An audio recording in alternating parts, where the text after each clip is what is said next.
आदम के बगीचे में यही हुआ था।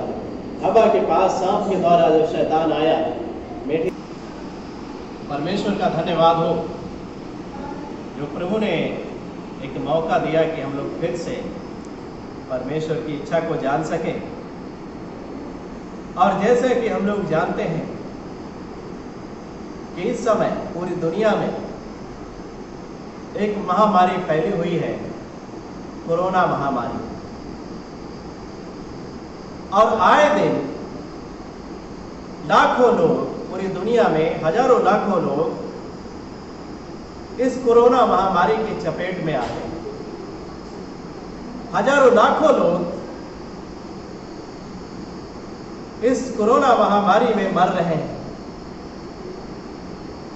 और जब महामारी की अगर हम बात करें, महामारियों की बात करें, तो ये कोई नई बात नहीं है कि ये कोई पहली बार इस धरती पर मनुष्य जाति में कोई महामारी फैली।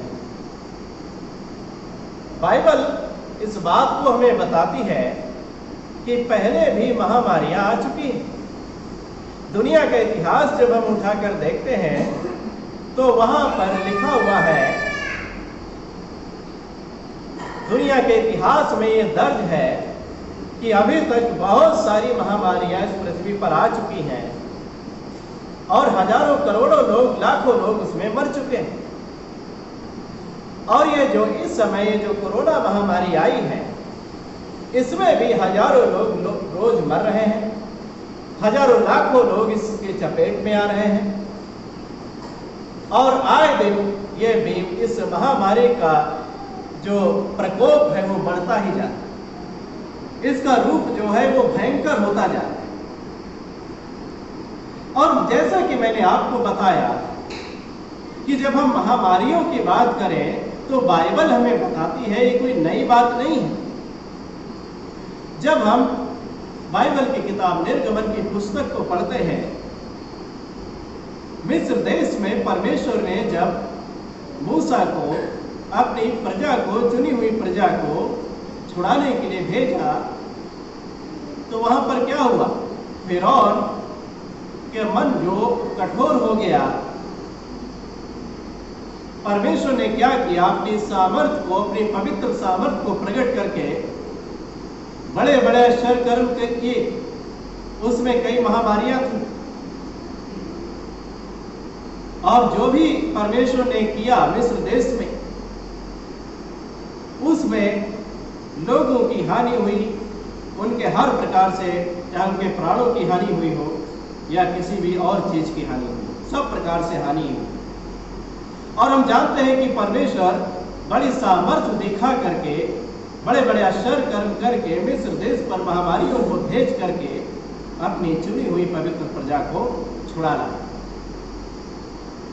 और जब हम इस्राएल के इतिहास को देखते हैं तो परमेश्वर ने वहां पर इस्राएलियों के बीच में भी महामारियां भेजी। इस्राएलियों के बीच में जो परमेश्वर ने महामारियों को भेजा, उनका कारण क्या था? क्यों परमेश्वर ने भेजा? क्योंकि सामर्थ्य की अगर हम बात करें तो कौन पिता अपने बच्चे के गला पकड़ करके अपनी सामर्थ्य को दिखाता है? जब बच्चे गलती करते हैं तो बाप क्या होता है? छड़ी उठाता है। समझ गए मेरी बात? तो जब बाइबल को हम ध्यान से पढ़ेंगे तो वहां पर परमेश्वर ने मूसा के द्वारा पहले ही इस बात का संदेश दे दिया था कि अगर तुम आज्ञाकारी होकर मेरी मानोगे तब तुम आशीष पाओगे, और अगर तुम मेरी आज्ञाओं का उल्लंघन करोगे, तोड़ोगे, तो मैं नाना प्रकार से तुम्हें क्या करूंगा? मरीयों से मारूंगा और तुम्हारा सत्यानाश कर डालूंगा। और आज जब ये कोरोना महामारी चारों तरफ फैली हुई है, हमें क्या करना चाहिए और हम क्या कर रहे हैं, आज इस विषय पर हम लोग जो है चर्चा करेंगे। ठीक है ना?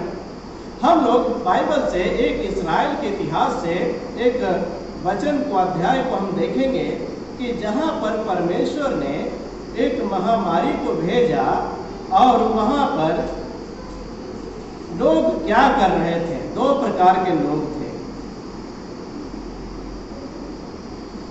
महामारियों को भेजने का कारण क्या था? इस्राएल में परमेश्वर ने जो महामारियों को भेजा, यहाँ पर जहाँ पर हम अभी पढ़ेंगे, यहाँ पर जो परमेश्वर ने उनके बीच में एक मरी फैला दी, उसका कारण क्या था? पाप। और हम जानते हैं कि जब दुनिया के लोग परमेश्वर का विरोध करने के लिए खड़े होते हैं, जब उसके बच्चे, उसके चुने हुए लोग अपने मार्ग से, परमेश्वर के मार्ग से भटक कर पाप की ओर हो लेते हैं, तो परमेश्वर उन्हें सुधारने के लिए छड़ी को उठाता है। दुनिया के लोग जब परमेश्वर का विरोध करते हैं, तो परमेश्वर अपनी सामर्थ को प्रकट करता है और परमेश्वर उन्हें बता देता है कि तुम कुछ भी कर लो, कितना भी ज्ञान जमा कर लो, कितना भी कुछ भी बना लो, लेकिन मेरी सामर्थ के आगे तुम कुछ भी नहीं हो। परमेश्वर उन्हें स्मरण कराना चाहता है कि मनुष्य परमेश्वर के सामने एक कीड़े से ज्यादा नहीं है। दाऊद इस विषय में कहता है कि हे परमेश्वर, मैं तेरे सामने एक कीड़े के समान वरन एक पिस्सू के समान हूं। हम परमेश्वर के सामने क्या है? कुछ भी नहीं। आज दुनिया ने बहुत सारी चीजों को ईजाद कर लिया है अपने लिए, लेकिन परमेश्वर ने अपनी सामर्थ को प्रकट करके एक छोटे से वायरस को भेज दिया, और आज पूरी दुनिया के वैज्ञानिक रात दिन लगे हुए हैं, खोजबीन में जुटे हुए हैं, लेकिन अभी तक उसकी कोई भी दवाई वो खोज नहीं पाए। परमेश्वर क्यों महामारियों को भेजता है और वो क्या चाहता है इसके पीछे, हम इस बात को जान लें। आज हम इस पद को जब पढ़ेंगे तब परमेश्वर की हम इच्छा को जान लेंगे और समझ लेंगे, और हमें क्या करना चाहिए इस बात को भी हम समझ लेंगे। मैं चाहता हूं कि हमारे साथ पढ़ने के लिए निकाल लें गिनती की किताब 25 अध्याय, गिनती की किताब 25 अध्याय और उसका पहला दूसरा पद पढ़ते हैं। पहले और वे लोग मोआबी लड़कों के संग उपद्रव करने लगे। और जब उन स्त्रियों ने उन लोगों को अपने देवताओं के यज्ञों में न्योता दिया, तब वे लोग खाकर उनके देवताओं को दंडवत करने लगे। देखिए यहाँ पर हुआ क्या? यहाँ पर लिखा है इस्राएली सित्तीम में रहते थे। सित्तीम वो जगह है जब इस्राएली लोग मिस्र देश से निकल करके कनान देश में प्रवेश करने वाले थे। यरदन नदी को पार करके यरदन नदी से पूर्व की ओर मोआब देश में, जो मोआब की जगह थी, यरदन नदी से 12 किलोमीटर दूर पूर्व की ओर इन इस्राएलियों ने अपने डेरे खड़े किए। और यहीं पर सित्तीम में, जो मोआब देश में ये जगह आती थी, तो मोआब के राजा बालाक ने जब इस्राएलियों को देखा कि वो कितना भयंकर दल है उनका, कितने वो सामर्थी है, तो बालाक डर के मारे उसने क्या किया? जब आप ध्यान से बाइबल को, इस किताब को पढ़ोगे, गिनती की किताब को, तो मोआब के देश में सिर्फ मोआबी लोग ही नहीं रहते थे। मोआब के संग मिली जुली एक भीड़ थी, और मोआबियों के बीच में मैदानी लोग भी उनके संग बसे हुए थे, रहते थे। और जब बालाक ने इस्राएलियों के दल को देखा और वो आकर के बस गए मोआब के देश में, कनान देश में प्रवेश करने से पहले, तो बालाक ने डर के मारे मैदानी पुरनियों के पास जा करके सलाह किया कि हमें क्या करना चाहिए। और लोगों ने सलाह करके ये बताया कि हमारे बीच में, जाति भाइयों के बीच में, मैदानी लोगों के बीच में एक भविष्यवक्ता है जिसका नाम बिलाम है, और वो जिसको भी श्राप देता है वो श्रापित होते हैं, और जिसको वो आशीर्वाद देता है वो धन्य होते हैं। तो बालाक राजा ने इनके संग क्या करके, सलाह करके, सम्मति करके क्या किया? बिलाम को बुलवा भेजा। कई एक मैदानी पुरनिये दक्षिणा ले करके, सोना चांदी ले करके, उपहार ले करके उस बिलाम के पास जा करके क्या हुए? उसे बुला लाए। लेकिन क्या हुआ? हम सब जानते हैं, बीच में बहुत सी घटनाएं हुई। परमेश्वर ने बिलाम से कहा कि जिसको मैंने आशीष के लिए ठहरा दिया, जिसको मैं आशीष दे चुका हूं, अब उसे कोई भी श्राप नहीं दे सकता। क्योंकि ये इस्राएली अब्राहम के वंश के हैं, अब्राहम के वंशज हैं, और परमेश्वर ने अब्राहम को पहले बता दिया था कि जो तुझे आशीष दे मैं उसे आशीष दूंगा, और जो तुझे कोसे मैं उसे श्राप दूंगा। जब हम इस बात को पढ़ते हैं तो परमेश्वर की आशीष जो अब्राहम के साथ थी, वही परमेश्वर की आशीष इन अब्राहम के वंशजों के साथ है, क्योंकि अब्राहम के द्वारा ही, अब्राहम के बीज को, जो उसके बाद उसका वंश होगा, परमेश्वर ने आशीष का मूल कारण ठहरा। परमेश्वर बिलाम से कहता है कि जब मैंने उनको आशीष के लिए ठहरा दिया तो तू कौन होता है श्राप देने वाला? हालांकि बिलाम आ गया बालाक के पास, और परमेश्वर ने हर बार उसके मुंह से क्या किया, इस्राएलियों को श्राप देने की बजाय परमेश्वर ने उसी के मुंह से क्या किया, आशीर्वाद दिया। और जब बालाक ने देखा और बिलाम ने देखा कि परमेश्वर इस्राएल को आशीष दे चुका है और उस पर कोई भी श्राप नहीं लगेगा, उस पर कोई मंत्र नहीं चलेगा, तो बिलाम ने बालाक राजा को एक सलाह दिया। क्या सलाह दिया? हम इसी गिनती की किताब में 31 अध्याय और उसका 16 पद पढ़ लेंगे। देखिए वहां पर क्या लिखा हुआ। देखो बिलाम की संपत्ति से खोर के विषय में इस्राएलियों से यहोवा का विश्वासघात इन्हीं ने कराया और यहोवा की मंडली में बलि फैली। देखिए यहाँ पर जब हम 31 का 16 पद पढ़ते हैं, लेकिन उनसे पहले कुछ पदों को जब आप पढ़ोगे तो समझ में आ जाएगा कि घटना आखिर हुई क्या थी यहाँ पर। लेकिन मूसा यहाँ पर इस्राएलियों को, उन सेना, यहूदी सेना को, इस्राएली सेना को, जो लोग मिद्यानी लोगों को मारकर लौट रहे थे, लूट को लेकर आए थे, और उसमें बच्चे भी थे, स्त्रियां भी थी, तो मूसा उन पर क्रोधित होकर के कहने लगा कि तुम इन स्त्रियों को लेकर आए हो, क्या तुम भूल गए कि बोर के पुत्र बिलाम ने इन्हीं स्त्रियों के द्वारा क्या किया, बालाक को सम्मति देकर इन्हीं स्त्रियों के द्वारा इस्राएलियों से विश्वासघात का पाप कराया। क्योंकि बिलाम ने बालाक को एक सम्मति दी थी, उसको सलाह दिया था कि तुम कभी भी इस्राएलियों को नाश नहीं कर पाओगे, मार नहीं पाओगे, उनको जीत नहीं पाओगे, क्योंकि परमेश्वर ने ही उन्हें आशीष का मूल ठहरा दिया है, परमेश्वर ने उन्हें आशीष दे दी है, इसलिए कोई भी उसे श्राप नहीं दे सकता, कोई भी उसे नाश नहीं कर सकता। और बिलाम इस बात को जानता था भली भांति कि इस्राएली नाश कैसे हो सकते हैं,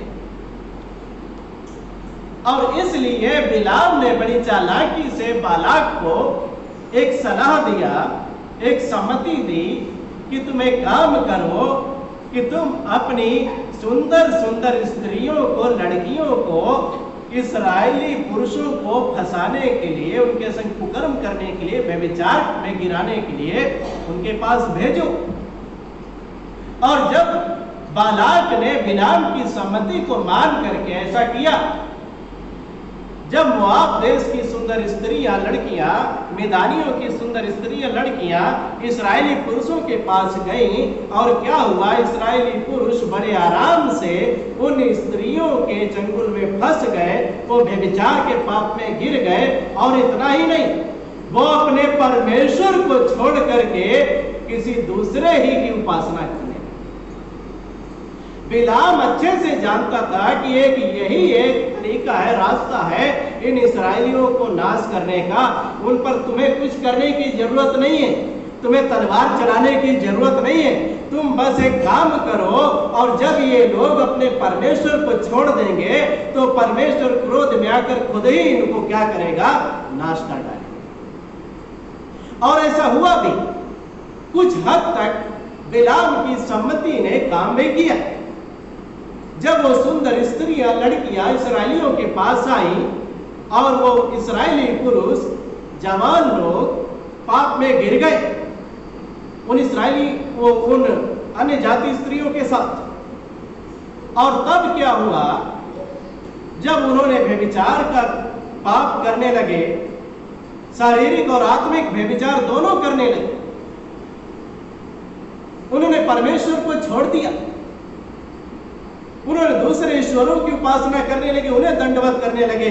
और इस बात को लेकर के, इस कारण से परमेश्वर का क्रोध इस्राएलियों पर भड़क उठा और उसमें क्या है, उनके बीच में मरी फैल गई। ठीक है ना। यहां पर परमेश्वर ने जो उनके बीच में मरी फैलाई, इस्राएलियों के पाप के कारण। दुनिया में जो मरी आती है, महामारी आती है, ज्यादातर कारण बाइबल इस बात की इतिहास है, गवाह है। चाहे वह नूह के जल प्रलय के समय की बात हो, नूह के समय का युग पाप के कारण जल में डूबकर नाश हो गया।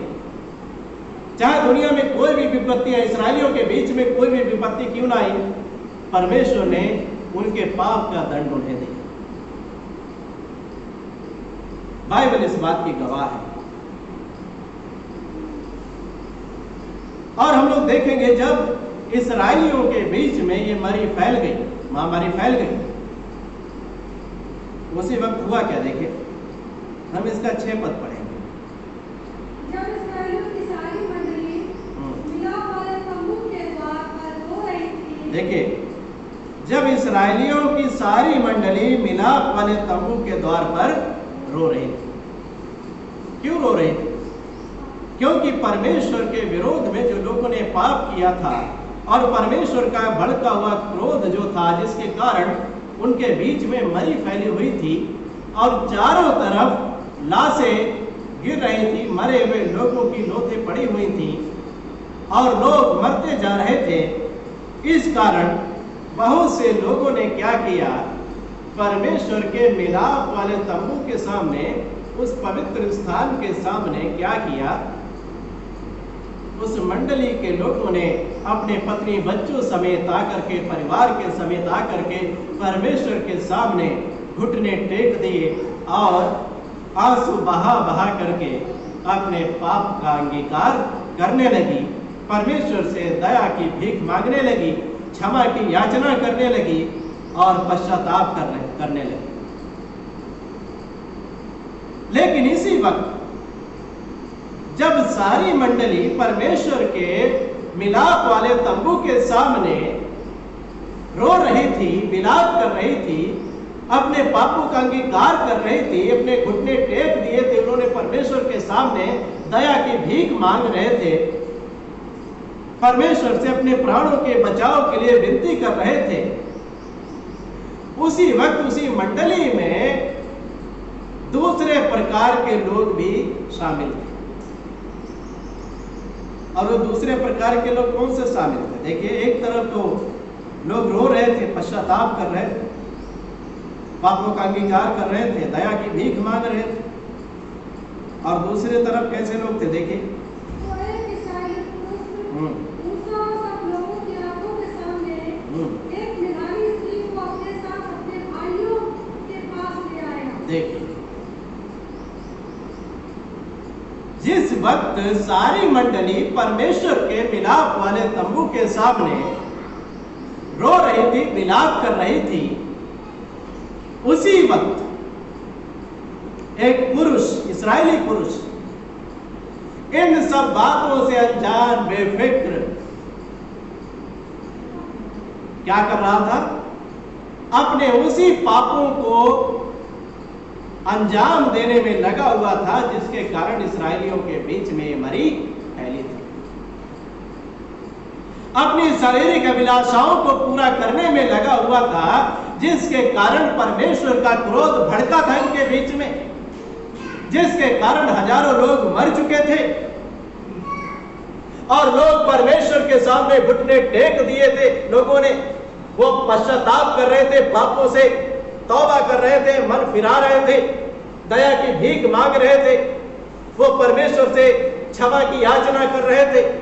लेकिन इसी वक्त इस महामारी के बीच में ये एक पुरुष ऐसा भी हम देखते हैं कि वो अपने भाइयों के बीच में एक मिद्यानी स्त्री को लेकर आया ताकि वो उसके संग कुकर्म कर सके। व्यभिचार कर सके, अपने शरीर की लालसाओं को मिटा सके। आज जब चारों तरफ ये कोरोना महामारी फैली हुई है, लोगों का कोई भी बचाव कहीं पर दिखाई नहीं पड़ता। वैज्ञानिक, डॉक्टर इसकी दवाई खोजने में लगे हुए हैं, लेकिन अभी तक कुछ भी सफलता नहीं मिली।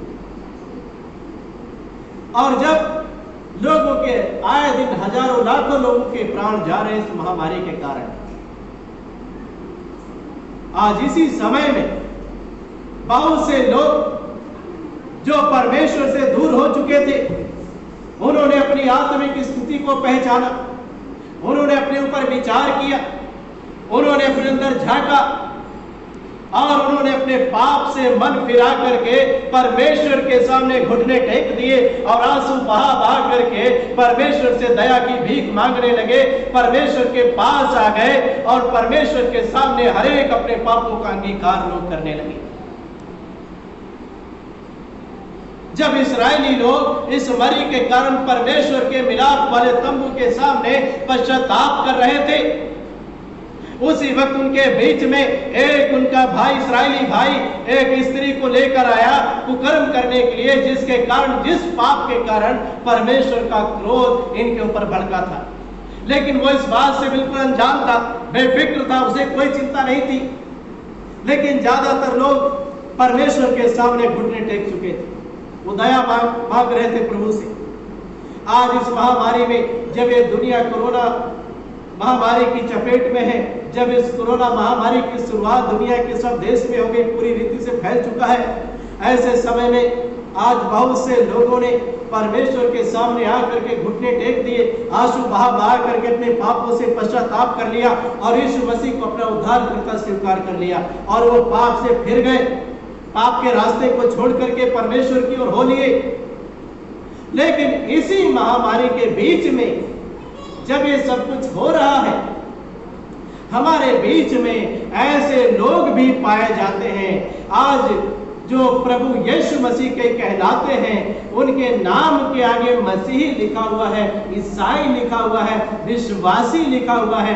इसी महामारी के बीच में, इस विपत्ति के बीच में जब चारों तरफ मृत्यु घूम रही है, पता नहीं कब और कहां कौन उसकी चपेट में आ जाएगा, ऐसे समय में लोग इन सब बातों से अनजान हो करके आज भी अपने पापों को अंजाम देने में लगे हुए हैं, जो वो इस महामारी से पहले किया करते थे।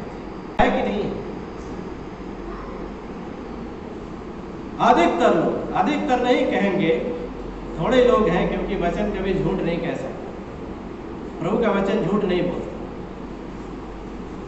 इस महामारी को, विपत्ति को आते हुए देख करके लोगों ने अपनी आत्मिक स्थिति को पहचाना, अपने जीवन की स्थिति को पहचाना और प्रभु के सामने घुटने टेक दिए, प्रभु की दया उन पर हुई।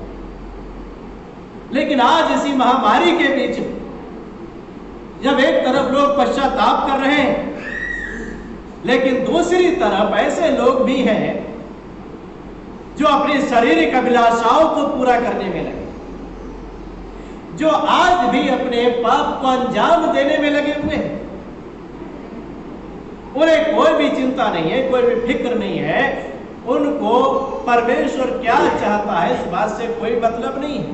परमेश्वर मन में क्या सोच रहा है इस वक्त, इससे उनको कोई मतलब नहीं है। उनको सिर्फ अपने पाप से, पाप का पूरा करने के लिए, पाप को अंजाम देने के लिए बस वो अवसर को ढूंढने की फिराक में। आज क्या है, लोग पहले भी नशा कर रहे थे, आज भी नशा कर रहे। पहले लोग व्यभिचार में गिरे हुए थे, आज भी व्यभिचार कर रहे। पहले भी लोग परमेश्वर के विरुद्ध नाना प्रकार के पाप कर रहे थे, आज भी जब चारों तरफ लोग मर रहे हैं, पश्चाताप करने की बजाय, परमेश्वर के निकट आने की बजाय, आज भी लोग नाना प्रकार के पाप परमेश्वर के विरोध में आए दिन करते जा रहे हैं। जो जन्म से मसीही हैं, ईसाई हैं, आज उनको इस बात से कोई चिंता नहीं, कोई फिक्र नहीं। वो पहले अपने कुकर्मों में नशे में डूबे हुए थे, आज भी डूबे। वे जैसे अपने पाप को पहले अंजाम दे रहे थे, आज भी अंजाम देने में लगे हुए। उन्हें कोई चिंता नहीं, कोई फिक्र नहीं है। जैसे वो पहले अपने हरेक नाना प्रकार के पापों के विचारों में खोए रहते थे, आज भी खोए हुए हैं। आज कलीसिया में आने वाले भाई बहन लोग, ज्यादातर लोग क्या है, इस बात से बिल्कुल अनजान है, इस बात पर विचार नहीं करते कि ये कौन सा समय है, ये कैसा समय है, हमें क्या करना चाहिए, परमेश्वर क्या चाहता है। इस बात से बिल्कुल अनजान हो करके क्या कर रहे हैं, अपने पाप को करने में लगे हुए, बिल्कुल कोई चिंता नहीं। और कुछ लोग तो योजनाएं बना रहे कि जब ये कोरोना खत्म होगा तब हम क्या करेंगे, अपने इस पाप को अंजाम देंगे, पूरा करेंगे। लेकिन हमें क्या मालूम है कब खत्म होगा, कैसे खत्म होगा। और अगर ये कोरोना चला भी गया तो इसके बाद क्या आएगा, जाने से पहले ही कुछ आ गया तो हम क्या करेंगे, क्या करेंगे। अभी देखिए आए दिन क्या हो रहा है, कोरोना महामारी आ गई और हमारे भारत में एक महीने में 2 समुद्री तूफान आए। वचन में प्रभु यीशु मसीह ने पहले बता दिया कि समुद्र के गरजने और लहरों के कोलाहल से लोगों के जी में जी नहीं रहेगा। वो बात जोहेंगे कि कब विपत्ति जाएगी, लेकिन एक जाएगी नहीं, दूसरी तैयार खड़ी। कोरोना गया नहीं, टिड्डी आ गई। अब टिड्डी कैसे जाएगी, कोरोना कैसे जाएगा, हमें नहीं मालूम, कहां तक फैलेगा। ठीक है ना। और ऐसे भयंकर समय में, महामारी के समय में हमारे जीवन का कोई भरोसा नहीं, कब हम मृत्यु के आगोश में चले जाएंगे। ऐसे समय में भी हमारे भाई बहन आज बड़े ही क्या है, वो निश्चिंत है, लापरवाह। उन्हें इस बात की चिंता नहीं है। एक तरफ तो इन विपत्तियों को आते हुए देख करके लोग अपने मन को फिरा रहे, पश्चाताप कर रहे, परमेश्वर के पास आ रहे हैं। और दूसरी तरफ वो लोग भी हैं जो अपने पाप में ही डूबे हुए हैं और पाप की नींद में गहराई में और सोते चले जा रहे। वो उससे निकलने का एक बार सोचते ही नहीं।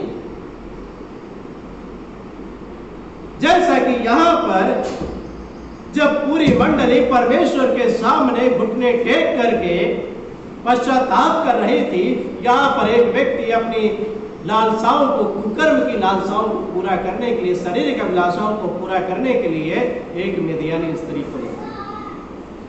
आज परमेश्वर हमसे भी यही चाहता है कि जब ये कोरोना महामारी पूरी दुनिया में फैली हुई है, लोग इसके चपेट में आए दिन आते जा रहे हैं, हजारों लाखों लोग मर रहे हैं। परमेश्वर चाहता है कि हम अपने घुटने परमेश्वर के सामने टेक दें। परमेश्वर चाहता है कि हम अपने मन को पाप की ओर से फिरा करके परमेश्वर के पास आए। परमेश्वर चाहता है कि हम उसके पीछे हो लें, उसकी आज्ञाओं को मानने वाले हो जाएं, हम परमेश्वर की एक अच्छी और पवित्र संतान हो जाएं।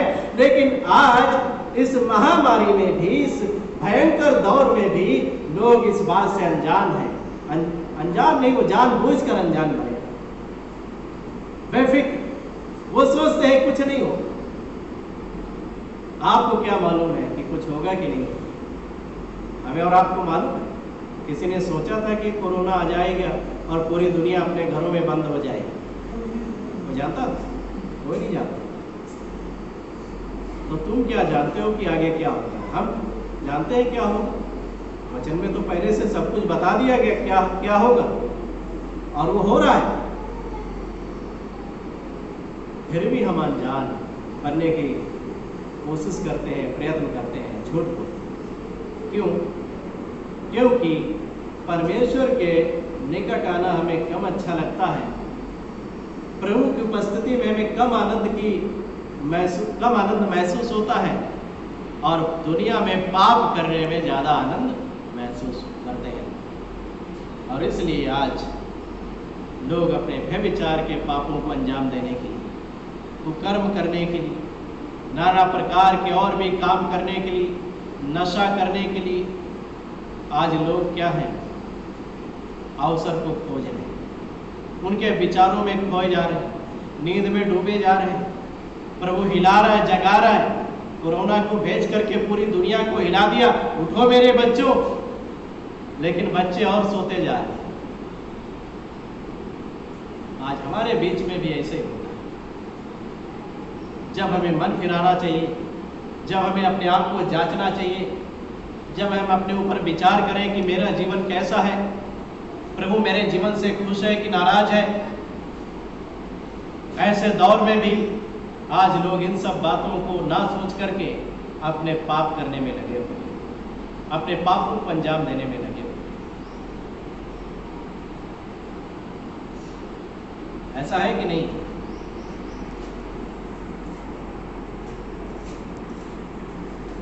और जब हम ऐसा करते हैं,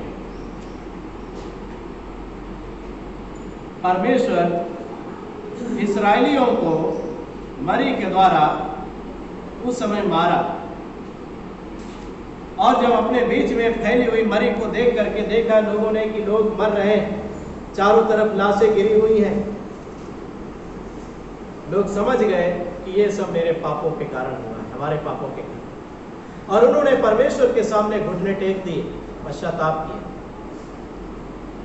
और उन्हीं के बीच में हमने देखा कि एक पुरुष ऐसा भी था कि जब लोग एक तरफ पश्चाताप कर रहे थे और दूसरी तरफ वो कुकर्मों को करने के लिए, अपने व्यभिचार को, पाप को अंजाम देने के लिए एक स्त्री को भी देखा। और हम भी जब ऐसा करते हैं कि जब पूरी दुनिया में लोग मर रहे हैं, कोरोना महामारी की चपेट में आकर के लोग मर रहे हैं, अधिकतर लोगों ने क्या किया, अपने पाप से मन फिरा करके पश्चाताप किया, प्रभु के पास आ गए, उसके बांधे हुए बाड़े के अंदर आ गए, परमेश्वर की उपस्थिति में आ गए। लेकिन आज भी बहुत सारे लोग हमारे बीच में ऐसे भी पाए जाते हैं जो आज भी अपने पापों को अंजाम देने में लगे हुए हैं, वो बिल्कुल भी चेत नहीं रहे, समझ नहीं रहे। और जब हम ऐसा करते हैं जैसा कि उस पुरुष ने किया कि एक तरफ लोग पश्चाताप कर रहे थे, दूसरी तरफ वो कुकर्म करने के लिए एक स्त्री को लेकर आए। आज कोरोना के कारण एक तरफ लोग पश्चाताप कर रहे हैं, दूसरी तरफ लोग पाप कर रहे हैं मसीही कहलाने के बाद भी। और जब ऐसा कोई करता है, जब हम परमेश्वर की चेतावनियों को अनसुना करके उनकी ओर से अपनी नजरों को हटा करके हम दूसरी तरफ अपनी आंखों को लगाते हैं, तब ये होता क्या है, हम परमेश्वर के संगे कैसा व्यवहार करते हैं। गलातियों की पत्री 6 अध्याय उसका 7 पद पढ़िए, देखिए वहां क्या लिखा।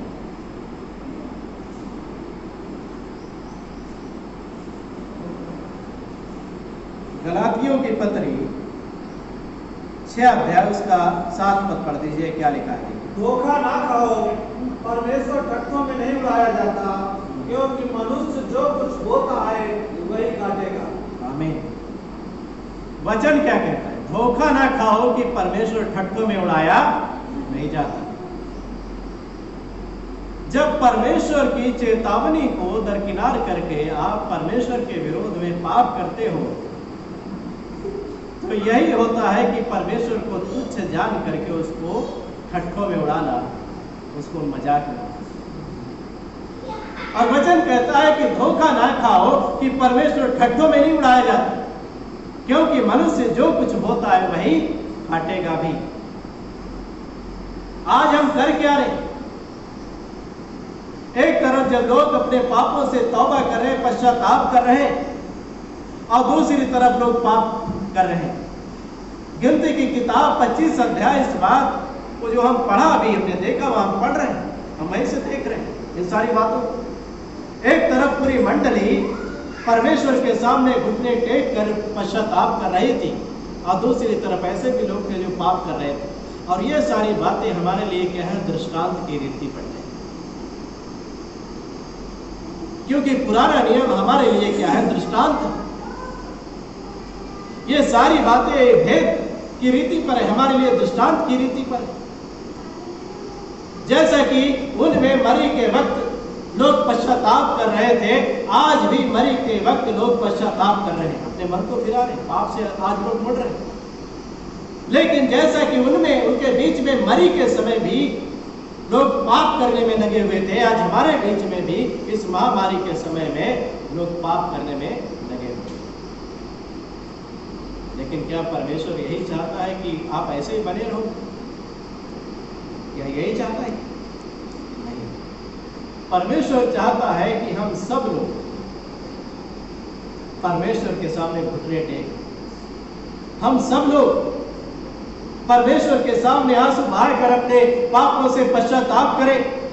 हम सब लोग अपने आप ऊपर विचार करें, अपने आप को जांचे, अपने अंदर झांके कि हमारे अंदर है क्या, हम किन विचारों में खोए हैं, हम किन कामों को कर रहे हैं, हमारे जीवन कैसा जीवन है परमेश्वर के सामने। इन सारी बातों को आज जांचने का, परखने का समय है। ये परमेश्वर चाहता है। जब बच्चे गलती करते हैं तो पिता छड़ी उठाता है ताकि उन्हें सही किया जाए। जब परमेश्वर के लोग भटकते हैं, जब परमेश्वर के लोग परमेश्वर के विरोध में उठकर खड़े होते हैं, दुनिया के लोग उसकी सामर्थ्य का सामना करने के लिए उसके विरोध में खड़े होते हैं, तब परमेश्वर सुधारने के लिए छड़ी को उठाता है। और उसकी छड़ी का रूप कुछ भी हो सकता है। ये कोरोना महामारी भी हो सकती है, दुनिया में आने वाली विपत्ति भी हो सकती है कि हम परमेश्वर की चेतावनी को समझ जाए। परमेश्वर क्या चाहता है इस बात को हम समझ। इसलिए आज जरूरत है, मैं ज्यादा समय नहीं लूंगा, हम लोग एक पद को पढ़ेंगे और उसके बाद हम लोग प्रार्थना में जाएंगे। मत्ती रचित सुसमाचार उसका 12 अध्याय 41-42 पद।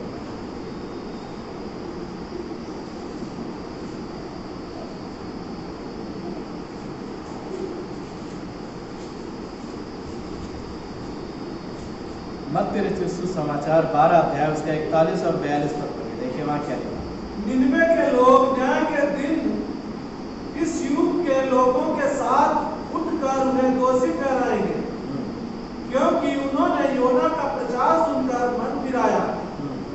और देखो वहाँ वह है, यहाँ वह है, यहाँ वह है, यहाँ वह है जो योना से भी बड़ा है।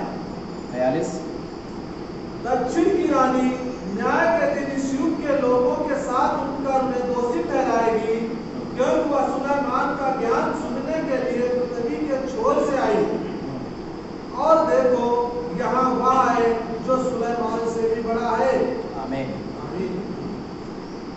योना से बड़ा, सुलेमान से बड़ा कौन है? यीशु मसीह। प्रभु यीशु मसीह कह रहे हैं कि न्याय के दिन इस युग के लोगों के साथ उठ करके निनवे के लोग उन्हें दोषी ठहराएंगे। निनवे के लोग क्यों दोषी ठहराएंगे?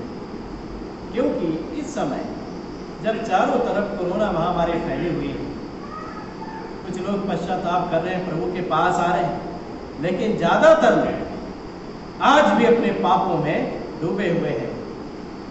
उन्होंने अपने मन को परमेश्वर की ओर नहीं फिराए, उन्होंने परमेश्वर के सामने घुटने नहीं टेके, वो आज भी अपने पापों को अंजाम दे रहे हैं। और इसलिए इस युग के लोग न्याय सिंहासन के सामने दोषी ठहरेंगे और निनवे के लोग इस युग के लोगों को दोषी ठहराएंगे, क्योंकि निनवे के लोगों ने योना का प्रचार सुन के अपने पापों से मन फिराया। लेकिन इस युग के लोग परमेश्वर के बार बार वचन के द्वारा चेतावनी देने के बाद, परमेश्वर के दास पवित्र आत्मा की अगुवाई में जो बोलते हैं, बार बार लोगों को चेतावनी देते हैं, लेकिन आज तक लोग क्या है, ज्यादातर लोग इस बात से अनजान, बेफिक्र अपने पापों में लगे हुए हैं। वो दक्षिण की रानी जो शीबा सुलेमान का ज्ञान सुनने के लिए आई, वो इस लोगों के साथ, इस युग के लोगों के साथ उनकर उन्हें दोषी ठहराएगी। क्यों? क्योंकि जब उन्होंने योना के मुंह से निनवे के लोगों ने सुन करके क्या किया? पश्चाताप किया। सुलेमान के मुंह से उस रानी ने परमेश्वर की बड़ाई सुनकर विश्वास किया। तो इस समय परमेश्वर के दास जो परमेश्वर के वचन के द्वारा परमेश्वर की पवित्र आत्मा की अगुवाई में जो बोलते हैं, जो चेतावनी देते हैं, जब हम उनकी बात को अनसुना करके अपने पापों को अंजाम देने में लगे रहेंगे तो हम दोषी ठहरेंगे। आज हम अपने ऊपर विचार करें कि हम कौन सा जीवन जी रहे हैं परमेश्वर के साथ। गिनती की किताब 25 अध्याय में हमने देखा कि वहां पर इस्राएली लोग कुकर्म करने लगे, दूसरे ईश्वरों की उपासना करने लगे, और इस कारण परमेश्वर ने क्या किया, उनके पाप के कारण उनको दंड देने के लिए उनके बीच में मरी फैला। और जब ये मरी फैली, वहां पर लोगों ने जब देखा कि लोग मर रहे हैं, उन्होंने अपने पाप से पश्चाताप किया। मिलाप वाले तंबू के द्वार पर जमा होकर के लोगों ने पश्चाताप किया, अपने घुटने परमेश्वर के सामने टेक दिए, आंसू बहा बहा करके दया की भीख मांगने लगे। और उसी बीच में एक ऐसे पुरुष को भी हम देखते हैं जो इस मरी के बीच में अपने शारीरिक अभिलाषाओं को पूरा करने के लिए, कुकर्म करने के लिए एक मिद्यानी स्त्री को लेकर। उसका अंजाम क्या हुआ वो आप पढ़ लीजिएगा अपने घर में। कैसे इस मरी के लिए प्रयाश्चित किया गया कि ये मरी थम जाए, उसको आप पढ़िएगा अपने घर में। और ये सारी बातें हमारे लिए दृष्टांत की रीति पर ठहरी कि जब उनमें मरी फैली, आधे लोग पश्चाताप कर रहे थे, आधे लोग कुकर्म कर रहे थे। इस अंत के समय में भी कलेसिया जो ठंडी पड़ चुकी थी, जो मरद दशा में हो चुकी थी, जब से कोरोना महामारी आई पूरी दुनिया में, ज्यादातर लोग परमेश्वर के सामने आए, घुटने टेक दिए, वो प्रार्थनाएं करने लगे, अपने पापों से तौबा करने लगे, अपने पाप से मन फिरा करके प्रभु के पास आ गए, अपने लिए दया की भीख मांगने लगे, अपने लिए प्रभु से दया और क्षमा याचना करने लगे, प्रभु के पास आते। लेकिन इसी कोरोना महामारी के बीच में ऐसे लोग भी जो आज भी अपने पापों को अंजाम देने में लगे। हम अपने ऊपर विचार करें, सोचें कि हम कर क्या रहे हैं, हमारा मन कैसा है, हमारे मन में क्या चलता रहता, हम किन विचारों में खोए रहते हैं। क्या मेरे जीवन से परमेश्वर खुश है? क्या परमेश्वर मेरे जीवन से प्रसन्न है? इस कोरोना महामारी के बीच में हमें क्या करना चाहिए? जब चारों तरफ लोग मर रहे हैं, मृत्यु के आगोश में आते जा रहे हैं, ऐसे समय में हमें क्या करना चाहिए? हमारी सच्ची सुरक्षा कहाँ है? हमारी भलाई कहाँ है? इन सब विचारों, इन सब बातों पर विचार करिए। अपने ऊपर विचार करिए कि हम पाप से अलग हुए हैं या आज भी हम पाप करने के लिए मन में सोचते रहते हैं। हम क्या कर रहे हैं इस समय? हम अपने ऊपर विचार करें, गौर करें और प्रभु के सामने अपने आप को लाएं। प्रभु से कहे, प्रभु मेरे अंदर अपनी पवित्र ज्योति को चमका, ताकि मैं अपने अंदर छुपे हुए अंधकार के कामों को, पापों को देख सकूं। मैं क्या हूं? मैं अपनी आत्मिक स्थिति को पहचान सकूं। प्रभु मुझे अपनी ज्योति से भरिए, पवित्र आत्मा प्रभु मेरी अगुवाई करे। ठीक है, परमेश्वर आप सभी को आशीष दे। इस सुंदर वचन के द्वारा हम लोग प्रार्थना में जाएंगे। ठीक है।